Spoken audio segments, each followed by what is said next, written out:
Looking to transform your family game nights? At Perfectly Picked Games, we specialize in family games that bring everyone closer. Our games aren't just fun. Kids and teens will learn how to take turns, develop basic strategy skills, and understand the thrill of winning and grace of losing. With our exclusive gift of games, you can give months of gaming excitement to your family. Choose a 3-month or 6-month gift, and we'll deliver hand-picked family games to your doorstep every month. And here's the best part. Right now, you can use the promo code GOLDENMOJO and receive 20% off your selected plan. Don't miss out on this exclusive offer. Use promo code GOLDENMOJO and save 20% today at Perfectly Picked Games.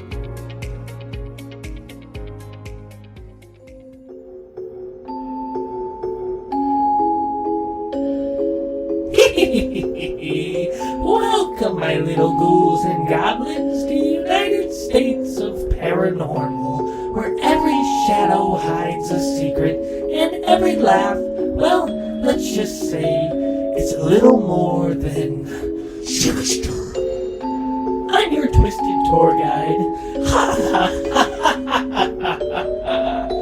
And oh, isn't this just the perfect time for us to meet in the cold grip of October, when the veil between the living and the dead is thickest.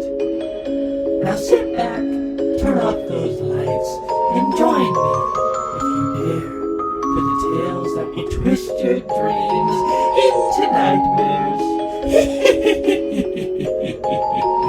Because here in October, in the United States of Paranormal, you're never really alone, are you?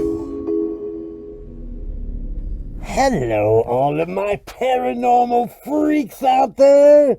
It is I, Golden J, hanging out with the rocker chick and J-Dub. And welcome to Clowntober.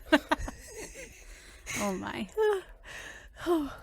Are you okay over there? No, you're freaking me out a little bit. You look like a demented bozo. Oh, thank you. You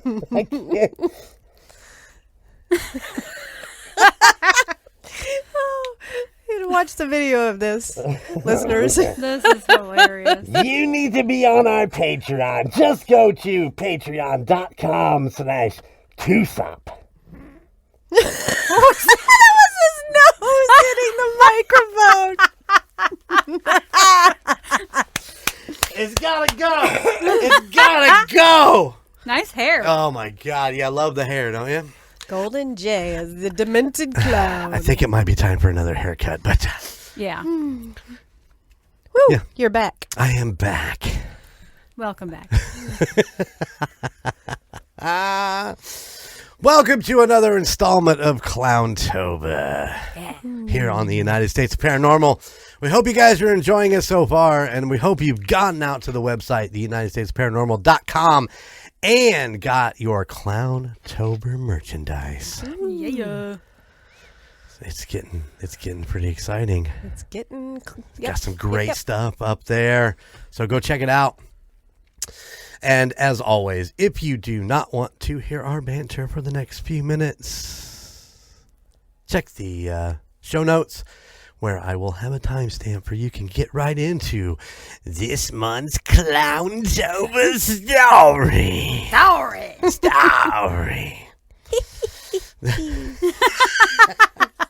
That was good. A shout out to Chico Noise for doing our intro this year for Clowntober. He did a great job. It was made the rocker chick smile when she heard it. So hope you guys are enjoying it too. It was pretty good. Yeah. It is pretty good, I should say. Yeah, with the offset of recording times and all that, actually Clowntober has not started yet as we record this episode. So Jen hasn't even heard the intro. Mm-hmm. But Gunnar did a great job. And good job. Yeah, we're super excited about it. What else is going on? How you guys doing? Good. Good. Yeah? Mm-hmm. I know both of you are busy as fuck at work. Yep. Stupid. True. I just got out of the shower and came out here. Woo! Oh, we did get to hang out with the neighbors for a bit as we walked out. Yeah, just another little thing here. The neighbors are clearing trees. So if you happen to hear chainsaws or falling trees, or if you hear us go, oh shit, what was that just came through the ceiling, you'll know what's going on. Yeah, he's clearing it out, man. It looks really nice what they've gotten out so far. It's going to be great for him. It's going to be opening everything up, and he's ready to have grass instead of just this washout of a yard that he's got. So we're trying to be extremely supportive of everything he's got going on over there as far as that goes. So if you do hear some chainsaws or some people screaming or... it's Clowntober. It's fine. That's right. That's right.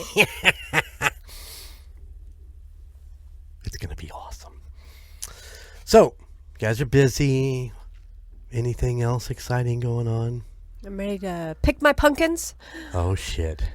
I think we have like 20 or 30 of them. Right? I'm ready. It's true. I'm going to carve them all? Fuck Oh, no. hell no. Oh. Some of them are little tiny ones. Aw, cute. No, they're adorable. And it's fun just to look in there and see these fucking things growing. Because, And they're all different colors. Yeah. And it's That's crazy. awesome. yeah, it's really cool. All from just throwing the old pumpkins off to the side, and not doing anything with them. And boom, we got this giant fucking pumpkin patch. So Just wait till a couple of years down the road and it's like all over your yard. it'll be super exciting. Yeah. Be able to sell them. I know. We'll have to get one of them there wagons and put out there by the road and put little signs: $3, $5, $8. Yep. We have enough yard. We could do. We could do something. We did this past weekend go to the Napanee Apple Festival. You ever go to that one? Yeah, I have. Yeah, it's we had a good time up there. Got myself some magnets,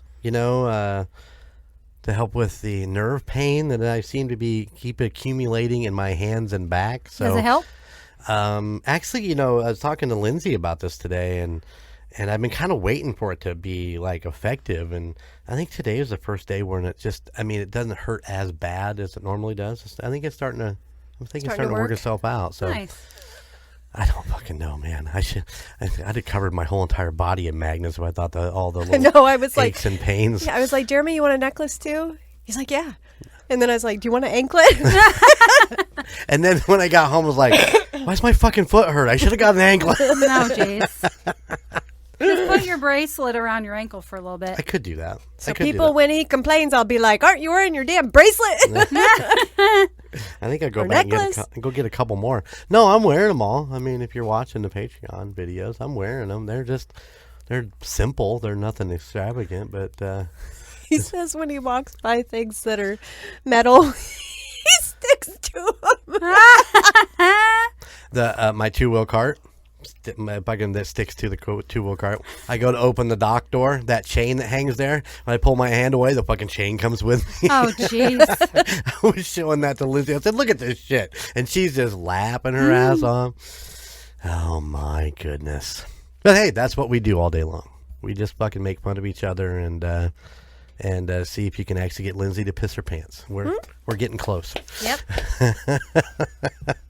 My thing today was that J-Dub is actually taking a long weekend. She's going away. Right. She's leaving the area and going away. I'm not telling you people where she's going. Anybody tracing her down. Thanks. Although this episode will come out 2 weeks after you're back. Right. I looked at her today and I was like, you know what, Jenny? You cannot go on vacation. This is your home. You need to stay at home. So all day long, I just look at Lindsay and go, J-Dub cannot go away. Oh, but we will manage. We will get through it. She may come back to a couple less employees, but it'll be fine. It'll be fine. Don't give me that look. How many days are you gone for? Just 2. Oh, Too. okay. It'll be fine. It'll be wonderful. We'll make it wonderful. I'm sure you will. That's all I got. Okay. You need to go and have a good time. You need to de-stress. Oh, I will. Just, all I'm saying is moonshine.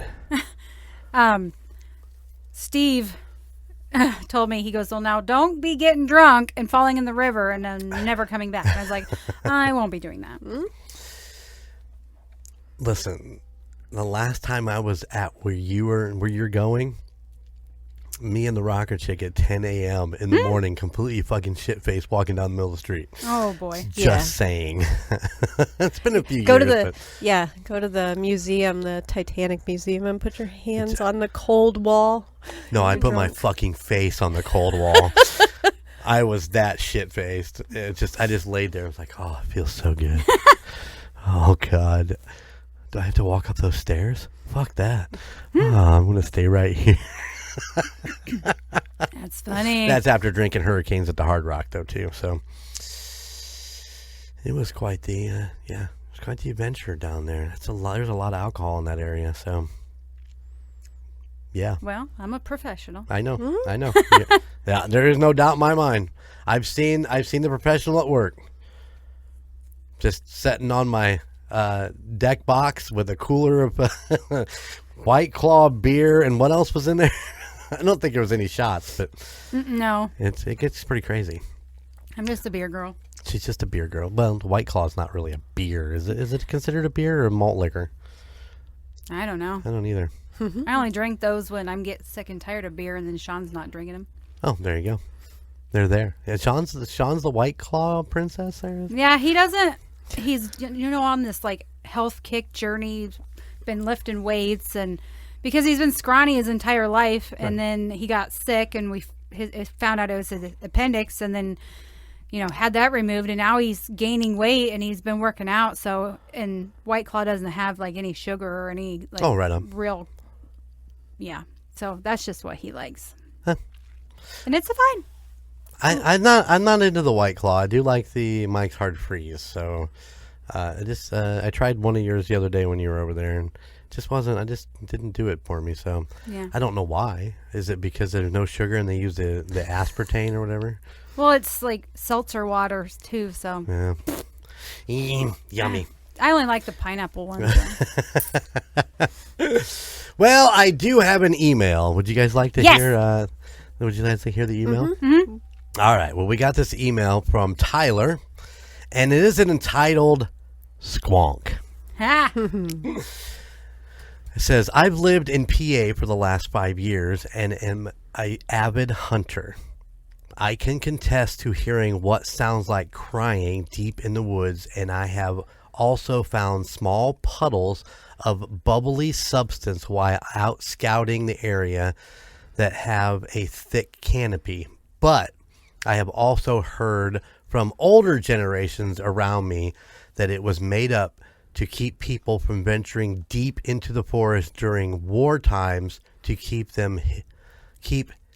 hidden POW camps in the PA mountains a secret. There is a place about 30 minutes away from my town that started out as a Japanese POW camp during the World War. After doing a little research, I've learned that the Americans used to tell the Japanese not to run because there were monsters such as dogmen, Sasquatch, and mountain people that would get them. They would also play sounds late at night in the forest to deter them from running. Not saying the squonk is fake. I just thought that it would be a cool bit of information to tell you guys. That is pretty cool. I love it. Tyler, thank you so much for the email. Appreciate it. Thank you. Yeah. I thought that was really, really cool. That's good. Yeah. So there's that. Also, I want to welcome our newest Patreon Yay! member. Shanna has joined the ranks. Yay. We're so happy to have her. I did email her today telling her thank you, and we will get your autograph poster sent out as soon as I possibly can. I could almost drive it to her. But yeah, Shanna, thank you so much for joining the Patreon. We so much appreciate it. Very much Sure so. do. Also, we did get a couple of comments on the battle for Louisiana. Oh. Did you guys see those? I didn't. I did read where you put a thing up, but I Did you read that? Yeah, I did. There were no comments. I want to try to interact with our Facebook users a little bit more, and that is on my thing to do, was to actually spend more time on Facebook, trying to talk to our followers on there. I love talking to our listeners. We get great emails and stuff like that from our listeners, and I love that. But I want to interact with some of the people who don't normally interact with us. And then we get cool emails like from Tyler. Right. So, I mean, who's down in Pennsylvania area. And Trevor, who was in Florida. All that cool stuff. But we did have two comments on the Battle for Louisiana social that we put out. The first one is from our buddies and super fan of the month for September, Zach Thornburg. Okay. He says, "Rocker chick gets my vote for this one." Yay! And ISOCAM posts on there, "Rocker chick gets my vote." And I definitely wouldn't visit somewhere with a curse. Okay. Yeah, so he says no, he's not going to the cursed place. So no swamp for him. No swamp. No swamp. So yeah, there you go. Those are our two comments. As always, it looks like the Rocker Chick's going to win the battle of the state. I mean, we're gonna have to bring it. We're gonna have to bring something even more than what we've already been brought in. I thought my Pat O'Brien was solid. Yeah. I just can find this.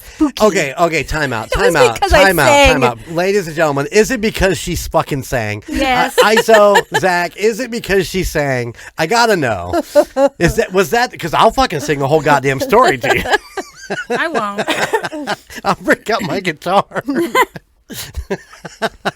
Maybe that's what we need to do. We need to start putting our stories to music. Oh, how do you feel about that, J-Dub? No. I ain't doing that. Oh, that's cool, man. That's all good. It's only 2 votes. It's only 2 votes. But I did put an extra post out to see if I could get some more comments. For those who just want to just quickly go, yeah, it's the Rocker Chick. Hey, I think I'll vote for the Rocker Chick. Stay over here. I'm voting for the Rocker Chick. J-Dub. Yeah. J-Dub. Golden J. No. J-Dub. Rocker Chick all the way. Golden J. J-Dub. Yeah. Anyways, anybody got anything for me this week? No questions of the pod? I thought about it today. We're so bad about this. No. It's all good. No worries. Sorry. No worries. You know what that means, though? What does that mean? You know that Dollar General has a new knockoff of Hey Dudes. They're called Sup, Bro. Oh. No, I didn't know that. Yeah. I just read it on Facebook. Oh. They closed that now. Oh, boy. All right. Well, as we get into Clowntober, like I said, we hope you're enjoying it so far, and we hope you go check out the merch at UnitedStatesParanormal.com. Do it. Do it. Hey, I have a question. I have no answers. Well, since, one of our, what do we call him, a sponsor? Perfectly Picked Games? Yeah. Yeah. So, what is your favorite board game to play? Leading into our sponsor. Well, that's leaning hard into Perfectly Picked Games. That's at perfectlypickedgames.com, where you can go and get a subscription for a monthly board game.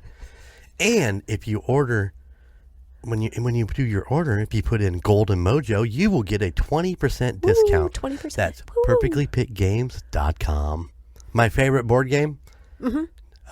Pigs and Jokers. But you can't buy that. That, ladies and gentlemen, was a game that my best friend's dad made. Yep. What is it? It is hard to explain. Oh. But you each have all these little pegs, but they're like 5 pegs or whatever, and you have this little section, and then all these sections, depending on how many players you have, will connect into a circle, and you have a partner that sets across the board, and you're trying to get in, like, say, what is it, like Sorry or whatever, where you try to get around the board and get into your home base or whatever. And you can work with your partner to do different things. There's a whole set of different rules and different things, but you roll dice to dice and cards. Yeah. It's it's pretty, a lot. it's complicated, but it is really fun. Once you can get a feel for it, it's very competitive, and it's very much a mindset of how can I fuck everybody else and help my partner and I get into for the win. And it's pretty crazy, but it's a great game. Other than that, I don't even know. I mean, board games are fun. We used to play board games all the time, Monopoly and stuff like that. But I mean, Chuck-a-Lug, which is the version of Sorry that we always played, was always my favorite. We called it Dirty Chuck-a-Lug. My grandmother, she was a dirty fucking player when it came to that game. And she'd laugh at your ass if she knocked you off. She'd like, tink, tink, tink, tink, tink, and she'd giggle.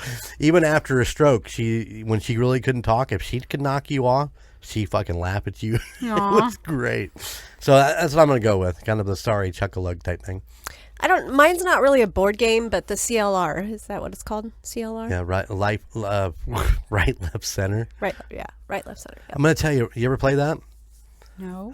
They give you get 5 chips, and then you have 3 dice that say, one side says C, one says R, one says L, and then there's dots and you roll, and whatever you roll, so if you have to put one in the center, if you got a C, and then right to left, and then you're passing chips to the people around you, and the last person with chips is the winner. And you just keep going around and around. It's a crazy game. It is a lot of fun. I absolutely recommend not turning it into a drinking game, that anytime somebody puts one in the center, you take a shot. You will be completely fucked up after one game, and you will not play anymore. But it is a lot of fun, and it's once again, you never know. You might have 10 chips in front of you, and the next thing you know, you have none because of the way it just comes in a little tube. Yeah. Huh. So yeah, I can go with that. All right. How about you, J-Dub? I can't sit very long enough to play a whole game usually. But I really liked Clue. Oh yeah. And Guess Who? The one with all the people's. Right. Yeah, I really liked that one too. Cool. Okay. We used to play a lot of Clue with the kids when we were younger. Oh yeah, we used to. Oh man, we have got tons and tons of board games in the house that are collecting dust. And I've told the children to come to the house and go through them and take them to their house, but nobody ever does. So you just got to randomly got to give them to them. Yeah, here. Yeah. This is here you go. Yeah, every time they come over, give them some more. But you know what? I would get in trouble for it because they'll be like, "You gave that to Gunner? You gave that to Montana? I wanted it. I wanted them next all time to they're come." Oh yeah, all you at just your made that house. sound like Skylar's an asshole. The only one he cares about is the strategic one. That's the one he said he wanted. What's that, My Hero or whatever? I don't remember what it's called, but anyways. And there's also a Ouija board up there. There is. Ew. Yeah. Get rid of that thing. We should use that for a backdrop. backdrop. Yeah. Good. I don't know. It hasn't been out of the box since we used it at my sister's. Yeah. So And bad things happen. And then we said no more. No more. Really? Yeah. Honestly. Yeah. Just don't use it. Yep. Freak me out. Some weird things happen. But hey, that's a whole nother story for another day. Because we were drinking, and I don't remember a ton about what happened, but it was weird. I do want to buy Montana a board for her pendulum, though. It almost looks like an Ouija board, but it's smaller, and it's at some point. So. Okay, you do what you need to do. Yeah. Okay.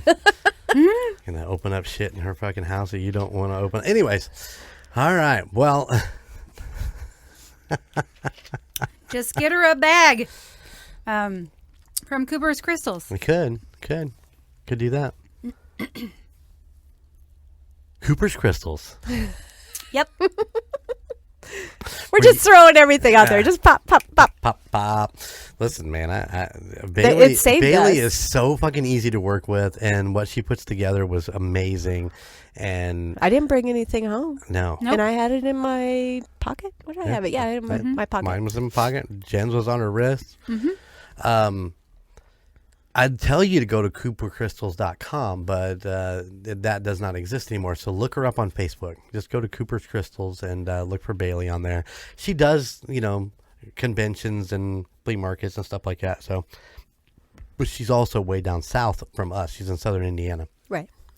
So we don't get to actually physically see her.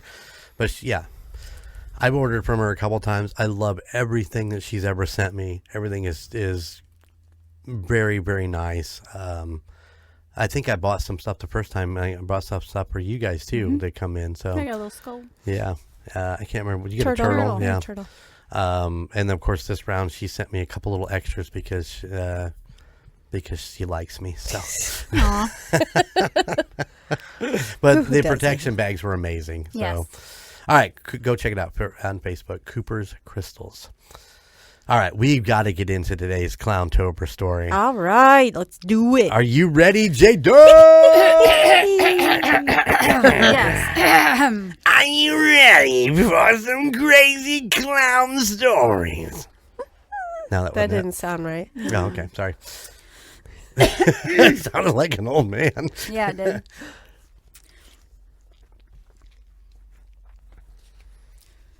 You ready? I am.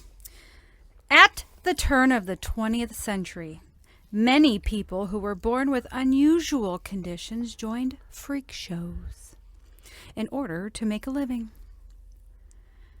Horrifically, some were forced into it. On May 19th, 1884, the Ringling Brothers Circus officially opened for business, capitalizing on the extreme to earn a profit, and it worked. For many years, the most popular component of the circus was the freak show. Of course, Ringling Bros was far from the only circus to offer a freak show to curious audiences across America. But it was one of the most famous alongside the Barnum and Bailey Circus, obviously, and the two circuses would eventually merge, Mm-hmm. So many of the people featured in that freak show became some of the most famous circus performers in the country. But despite the splendor of circuses in the late 19th and early 20th centuries, there's no question that these shows had a dark side. Oh, the dark side. Some of the performers had been kidnapped and were forced to go on stage against their will. Others were mistreated by abusive staff members or by the people in the audience who did not see the performers as real people. Oh. That said, there were some performers who were widely accepted and well paid by the circus staff. In fact, some made so much money that they out-earned everyone in the audience and even their own promoters. Perhaps most surprisingly, the performers were not always born different. Sometimes they were manufactured. As Clyde Ingalls, the manager of the Ringling Bros and Barnum and Bailey sideshow in the 1930s, once said this: "Freaks are what you make them. Take any peculiar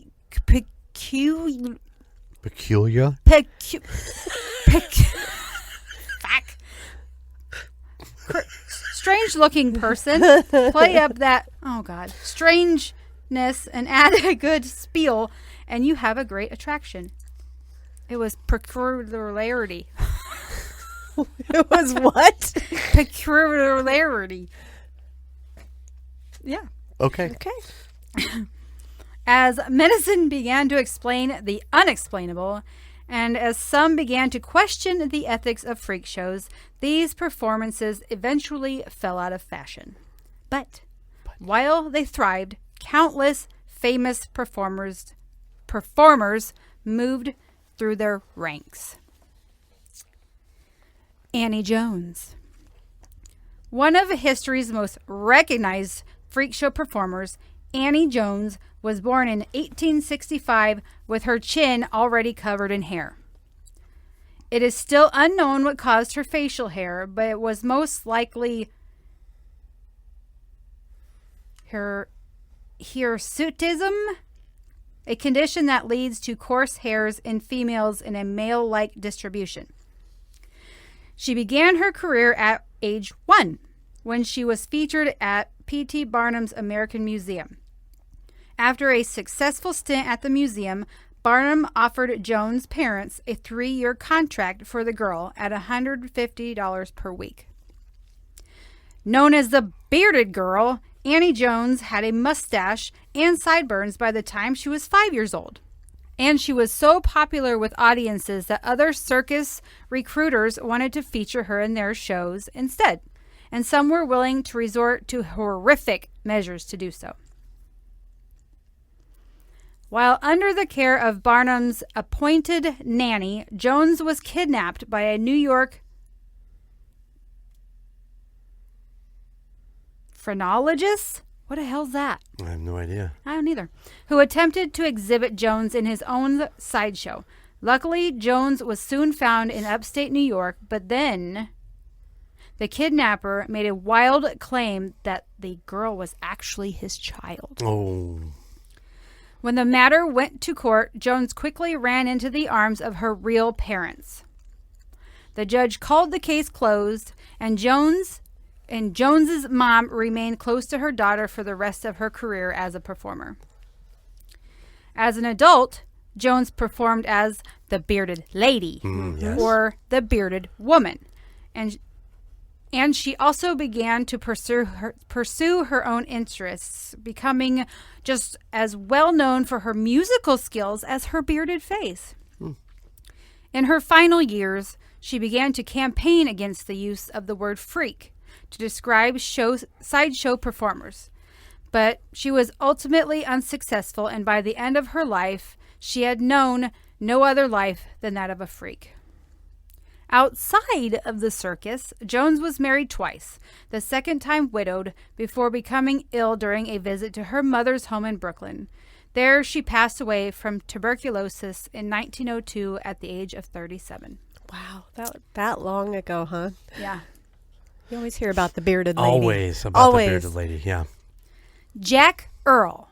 Okay. Born in 1906, Jack Earl stood 6 feet tall before the age of 10. And by the age of 13, he was already over 7 feet tall. His true height as an adult remains debatable, but numbers have ranged from 7'7" to 8'6". The reason why he was so shockingly tall was that he had a condition known as, oh, Jesus. No, that wasn't the condition, but acromegalic gigantism. Oh, there you go. Yeah, that's good. And while his height could be adventurous for him,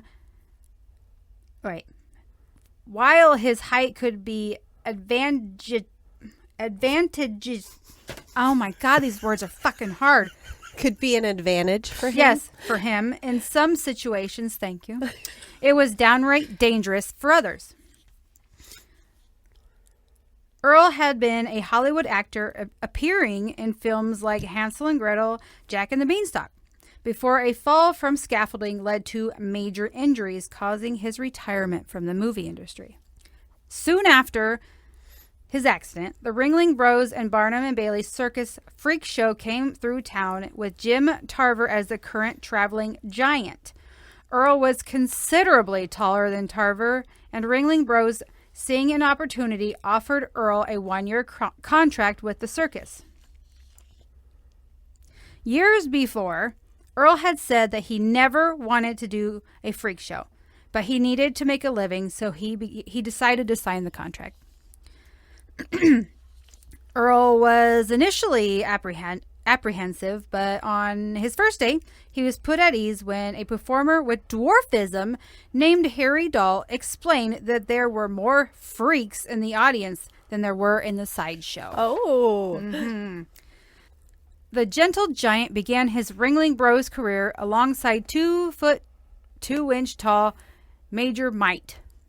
He would spend the next 14 years on the road with the sideshow, often posing alongside extremely short men or average-sized men to further emphasize his height. After retiring, Earl went on to become a traveling salesman for the Roma Wine Company. Nice. Really? Yeah. That's too cool. So he must have really liked the travel of the circus to be able to kind of jump into a sales position that travels around. Yeah. He That's probably really cool. was good at talking to people like you. You should be part of a freak show, Jeremy. I am part of a freak show. This one? Myrtle Corbin. Born in 1868, Myrtle Corbin entered the freak show circuit at the age of 13 and was billed as a four-legged girl from Texas. Due to a condition... Oh, my God. Due to a condition known as dippingus, Corbin had been born with two separate pelvises situated side by side. With each pelvis, she also had two sets of legs. One set was average size, while the other was small. The two smaller legs were side by side, flanked on either side by the longer legs. According to medical reports, Corbin had the ability to move her inner legs, but they were too weak to sustain her weight or be used for walking. And they weren't even able to touch the ground. Those are like my legs. I can barely touch the Her ground. inner legs were the short legs? Yeah. Oh, wow. Doctors also noted that Corbin had two sets of internal and external reproductive anomalies. Really? Anatomies. So instead of being like, what do you call that? When conjoined twins, when they have two heads, she literally was conjoined the other way, Yeah, it sounds the bottom like. half. Wow. Oh, God. Does that mean she had two beeves? That's Yes, what that's she what it just says. said. Oh. And two bubbles. Are you not listening to her tell her story? Well, I heard reproduction systems. I didn't think about the other. Sorry. You're all right. I was thinking about little legs.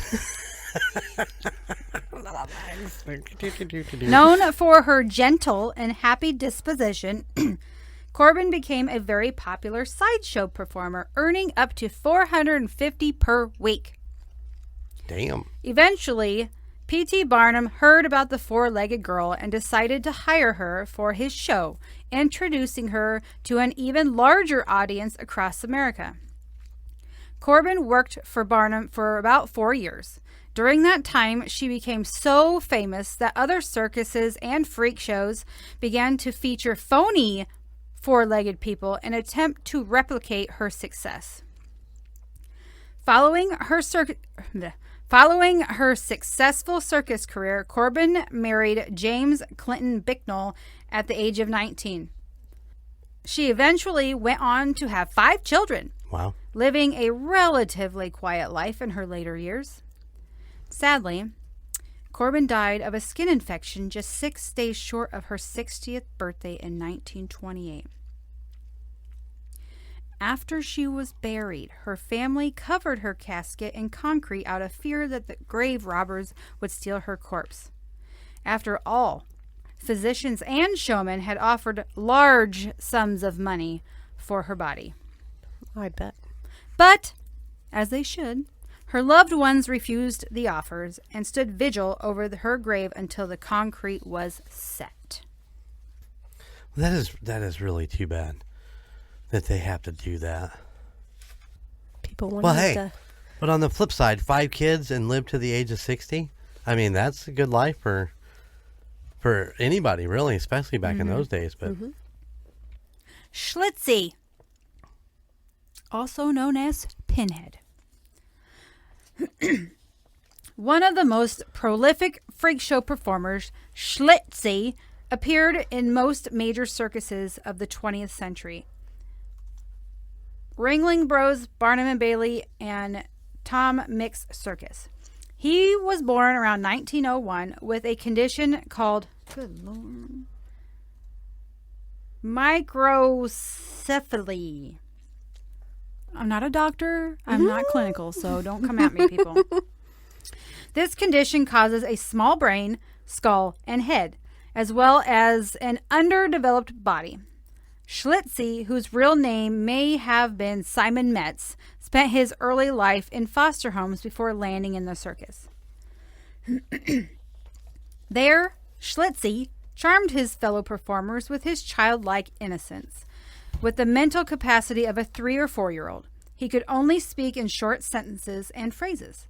But Schlitzie also endured the taunts of jeering audiences who called him a freak and moron.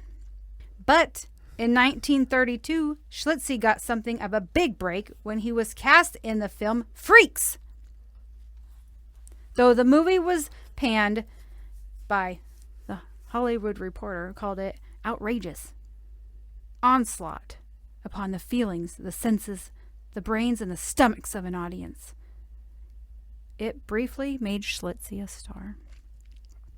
However, fleeting fame couldn't save Schlitzie from the harsh world of circus life. Though a chimp trainer named George Surtees took Schlitzie under his wing and cared for him like a son. Surtees soon died, and then his daughter decided to send Schlitzie to a mental institution in Los Angeles. That's sad. Schlitzie spent several lonely years there before a sideshow sword swallower named Bill Unks recognized him during a performance at the hospital. Unks became Schlitzie's caretaker and brought him back on the road. He said... You're going to have a lot of editing. I'm sorry. You think? He spent the last few years of his life performing before retiring in Los Angeles. In 1971, Schlitzie died and was buried in an unmarked grave. Oh. It wasn't until 2007 that a fan raised enough money to place a black headstone on Schlitzie's resting place, a sign of respect and acknowledgement that the freak show performer so lacked during his life. That's sad. And he was so cute. Adorable, yeah. So, 1932 was Freaks. Also in 1932, The Island of Lost Souls. 1934, Tomorrow's Children. He was in all those? Yeah. Wow. There was 1941, Meet Boston Blackie. Yeah, these are just a few of the listed on Google. Is that because I wanted to see a picture of him? Because when you said Pinhead, I'm like, I'm not sure I know what that is. What that condition is. If you watch American Horror Story, that show, they have a season called Freak Show, and they have him on there. Right on. Yeah. I mean, him, or did they have a character that kind of played him? No, it's a character. Okay. Yeah. But the lady that did it, she did really good. Right on. Samuel Parks, and I'm going to butcher this stuff too. Samuel Parks was born in 1874 with a condition called osteogenesis imperfecta. Oh, I did better. Pretty good. A genetic disorder. The condition is primarily characterized by brittle bones that break very easily. Those who suffer from it can have mild forms with little impact on their quality of life. But more severe forms can mean suffering from hundreds of broken bones alongside with scoliosis, brittle teeth, short stature, and even fragile skin and muscle tissue. For Parks, his version of the condition meant he not only suffered from frequent broken bones, but that his arms and legs were twisted and malformed. The first time he went on public exhibit was at the 1893 Chicago World's Fair, where he appeared as a medical curiosity. It wasn't long after that when he discovered that regularly putting himself on exhibit in carnivals and sideshows was a decent way to make a living and support his poor family. He played up his thin, twisted arms and legs, taking on the persona of a frog. And after getting on all fours, he was advertised as looking exactly like a bullfrog with a human head.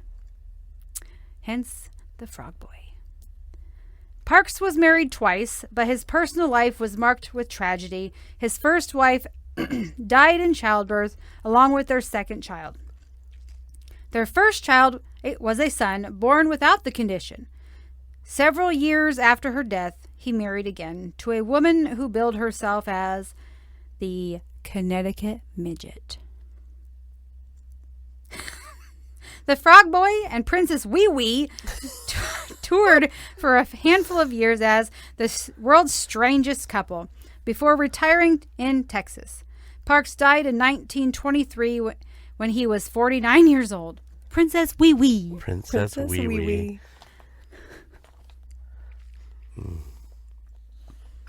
AKA Princess Wee Wee. All right. This one is my favorite one. Gary Stiles was born on June 26, 1937, with a deformity due to a genetic condition known as electrodactyl. This affliction is a deformity to the hands and or feet and is also referred to as split hand, split foot malformation. It is not always exactly the case, but Grady Stiles' hands looked very similar to lobster claws, and his legs ended below the knees with malformed feet, which led to his sideshow stage the name Lobster Boy. He was never able to walk and had always been confined to a wheelchair. Yet Grady was able to maneuver his body using his arms and upper body strength, an ability that would later become a detriment to his wife and children. Grady Jr. was not the first of his family to be born with this odd deformity. His heritage included 6 generations of ancestors who were also inflicted with this condition dated as far back as 1840, including his father, Grady Stiles Sr. Grady Sr. was also part of a traveling carnival sideshow and began including his son into the act by age 7. Some of the spectators would acknowledge Lobster Boy with amazement, but others only ridiculed and harassed. Rude. Being center stage for a carnival freak show monetarily paid well for Stiles, but consequently instilled Grady Jr. with pain and extreme resentment. He eventually began turning to alcohol as answer to his deep-seated anguish. The Stiles family's birth defects did not prevent those afflicted from marrying or reproducing. Again, the first Stile born with electrodactyl was more than 100 years prior to Grady Jr.'s birth. While Grady Jr. was on display during a show, a young woman named Mary Teresa, with no deformities and was considered normal, I guess, had also worked for the carnival. She became smitten with Lobster Boy and eventually became his wife. However, as time progressed, Mary Teresa Stiles realized she had married an angry and violent man. Yes. 3 children were sporadically conceived and delivered. 2 inherited their father's lobster claw deformity. When the kids were old enough, Grady added them into the sideshow, and they then became known as the Lobster Family. Unfortunately, also became victims of their father's belligerent and outrageous assaults. Neighbors testified to hearing frequent screams from the Stiles home in Gibsonton. It was no secret that Grady Stiles Jr. would become intoxicated on alcohol, then physically abuse and mistreat his family regularly. He would use his upper body strength to violently throw himself on the floor, then use his claw-like fingers as dangerous weapons to choke, beat, and slam his wife and children in the face. Skin and eyes were often targeted. During a violent episode while Grady was in the midst of attacking his wife, his pregnant daughter, Kathy, attempted to intervene by rolling the wheelchair in between her parents. This act only infuriated her father even more. Grady turned towards Kathy and beat her so badly that she went into labor. The baby survived, but was also born with electrodactyl. Although Mary Teresa testified that her husband was a great guy when he was not drinking, she also confessed that only amounted to approximately 2 hours a day between 8 a.m. and 10 a.m. That's it. 10 a.m. somewhere. Yeah. By 1973, Mary Teresa had enough of the abuse. She came to the decision after Grady again assaulted her, but this time using his so-called claws to grotesquely remove her birth control device from inside her. Wow. Oh, wow. What a bad man. After their divorce, Mary Teresa went on to marry another man, which enraged Grady Stiles even more so. The children were left to endure their father's rage. Sometimes in her late teens, Grady's daughter Donna fell in love and wanted to marry a young man by the name of Jack Lane, but her father greatly opposed. Donna was not concerned about whether or not her father approved. Removing herself from Grady's control was the main reason for her interest in marrying. She insisted that she would live with Jack with or without her father's consent.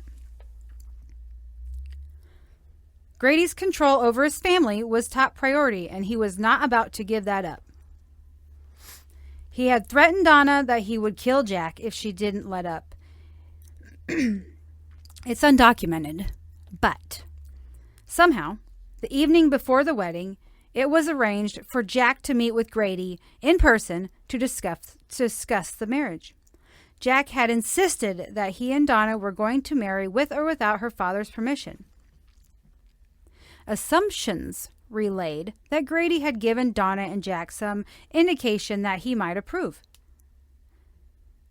Conversely, upon Jack's arrival, Grady instantly shot and killed him in the back without remorse. When Donna learned about Jack's murder, Grady sat and looked at her with an evil smile and said, "I told you I would kill him." Yeah, crazy. Grady Stiles was arrested and put on trial but pleaded not guilty. He claimed that he shot Jack in self-defense.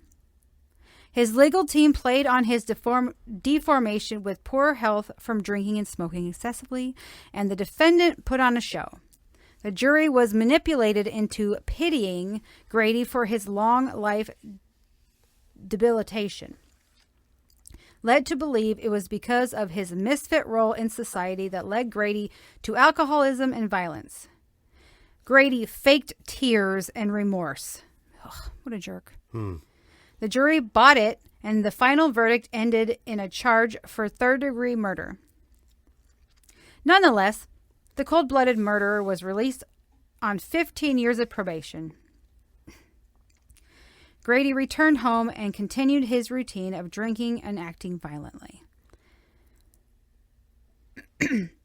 Testimonies had suggested that Grady's violent episodes were now even more severe, and his children were left to take the brunt of it.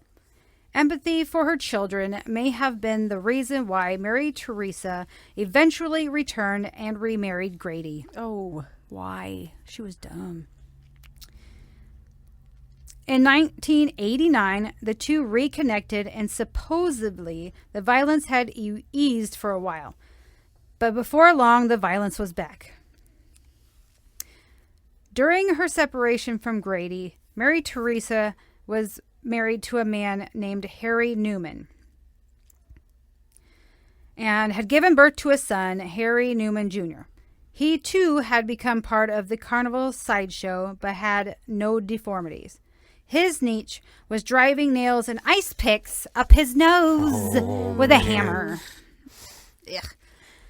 By 1992, Mary Teresa had become exhausted by the abuse from Grady and concerned for the welfare of both her children and her, following another altercation. It was recorded that she made the comment, "Something needs to be done," while speaking with her son. Harry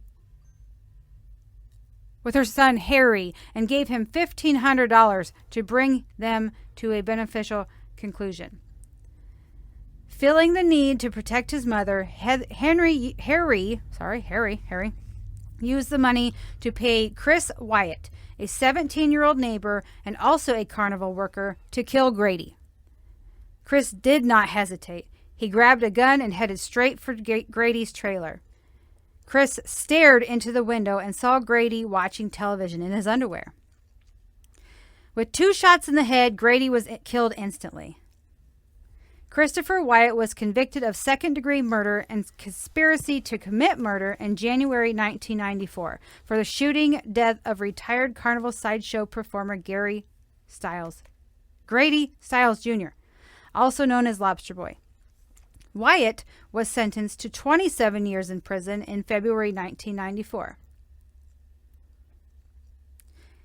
Wyatt's stepson, Harry, was convicted of first-degree murder for serving as the middleman in the plot and sentenced to life in prison without parole for 25 years in October 1994. Newman claimed he joined the plot only to protect his mother, Mary Teresa Stiles, from abuse, but the jury rejected his arguments. Mary Teresa Stiles was convicted of conspiracy to commit first-degree murder and manslaughter with a firearm and sentenced to 12 years in prison. Wow. That was a lot. I'm sorry.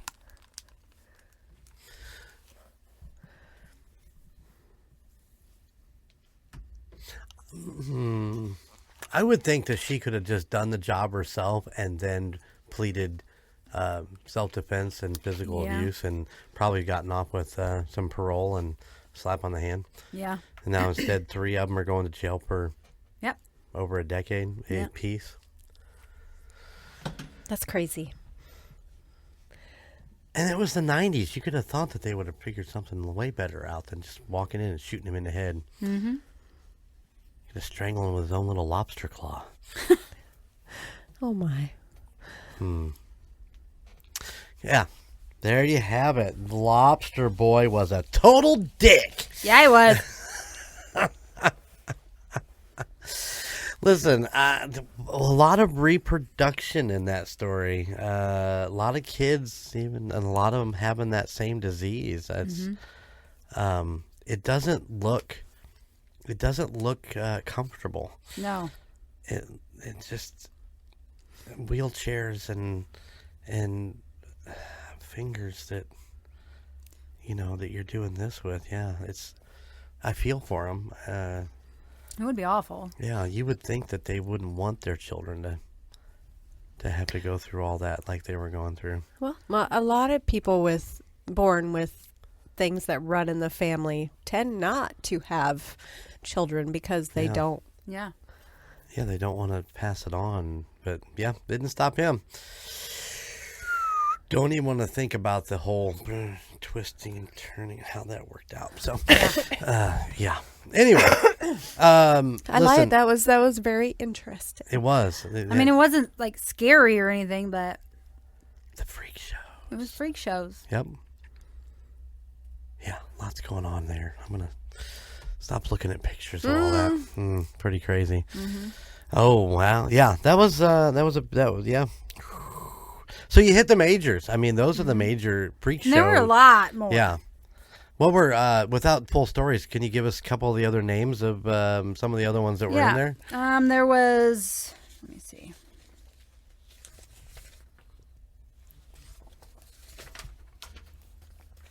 Wasn't there like a dog man or something in the freak show? There was, George Williams was the Turtle Boy. Okay. There was Fedor Jeftichu, Jojo the Dog-Faced Boy. Yep. Chang and Ang Bunker, the Siamese twins. Okay. Isaac Sprague, the Living Skeleton. Super thin, like nothing, the skin and bones, basically. Yeah. But yeah, I didn't read all those because, that would have been a lot longer. Sorry if I bored you guys. The Freak Show. Welcome to the Freak Show. I mean, come on. That's a staple in the circus and, when Clown, and now part of Clowntober. Well, and Freak Shows brought in a lot of money for them. You did. I mean, it's sad, but people didn't care back then. Not like they do now. Well, and the performers didn't care either because they're getting paid well and they get to perform and, feel like they're a part of something. I mean, they still took the ridicule and the laughter and the pointing and all that shit. But they would have done that without getting paid. Exactly. Walking down the street. Yeah. So more power to them, except for the last guy because he's a dick. Yeah. He was a dick. Yeah. Yeah, that they made money with who they are. You know what I mean? Yeah. And if you guys haven't watched American Horror Story, you guys need to look it up. It's got a lot of seasons, but each one's different. They're Mr. Travis Kelce is going to be on this season. Oh yeah. Yeah. Is that American Horror Story episode? Yeah. Yes. I'm sorry, didn't know. I saw the name, whatever it was called. I can't even tell you what it was, but I thought it was a movie. I didn't really realize it was a series. No, he's on this season's the one coming out. I don't think he's the good guy. Probably not. But yeah. That's all right. He doesn't always have to play the good guy. Really? Okay. All right. All right. Well, nicely done. Thanks. Yeah. Anything else you want to add before we get out of here? Hopefully it didn't make you fall asleep, guys. No, I thought that was interesting. Oh yeah, the freak shows are always interesting. I have you hear those names like the Bearded Lady and never thought about the story behind them, Right. So that's pretty cool. Yeah. I liked it because the way she presented it, because then it made you think, well, who's she talking about? And you're kind of going through, it's like the Bearded Lady, you were like, oh, she was born with hair on her chin. I'm like, born with hair on her chin? Are we talking about the Bearded Lady? Yeah. And then you're like, the really tall guy. And I'm like, yeah, the world's tallest man. Okay, all right. Yeah, I had them titled with their names and then what they were called in the freak show, but I was like, I'm not going to do it that way. No, I'm going to just tell them your name and go into it. Yeah. Absolutely. Now, didn't the world's tallest man marry the world's shortest woman? Wasn't that a thing at one point? Okay, that's okay. It's okay. I know. What did you say, Miss Wee Wee? Princess Wee Wee. Princess Wee Wee. Oh. Did they get married? I know they traveled together and they did everything together, but I thought they were together. Which, once again, how do you fit those two puzzle pieces together? How does that really work out, I Bobbi? don't know. Picture it. I'm trying to. I'm not getting it. Somebody's going to get broken. That's all I'm saying. J-Dub's looking through it to see. It's all good. You don't have to worry about it. We'll leave our listeners guessing. If you know, email me at theunitedstatesofparanormal@gmail.com. Now I want to know who Princess Wee Wee was. I can't remember. It was Helen something, wasn't it? I don't know. I hear a chainsaw. Their chainsaws are going, which means we need to get out of here. Thank you for listening to the second edition of Clowntober. Clowntober. We love our clowns. So much that I went and bought a mask. I also bought an alien mask, too. I have a selfie with J-Dub. That's gross.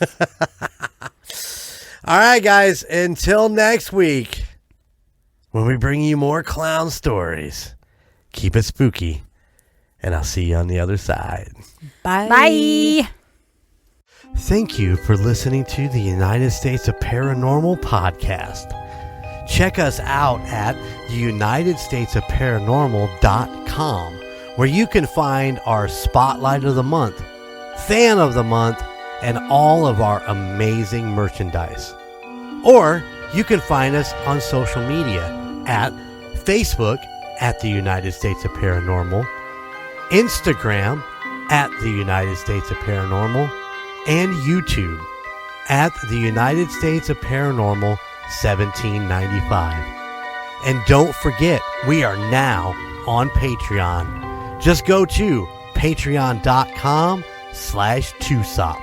Please check out the other podcasts in the Golden Mojo Entertainment Network of podcasts. The Call Guys, Golden Image Podcast, Indiana Chiefs Fans, Golden 80s, The Gridiron Kings, Murd Nerds, and A Quart of Books and Booze, all of which can be found at goldenmojoent.com or wherever you stream your favorite podcasts. And if you have a location or a story that you would like for us to check into, please email us at the United States of Paranormal at gmail.com. Please like, rate, and subscribe wherever you listen. Thank you for all of your support. Bye.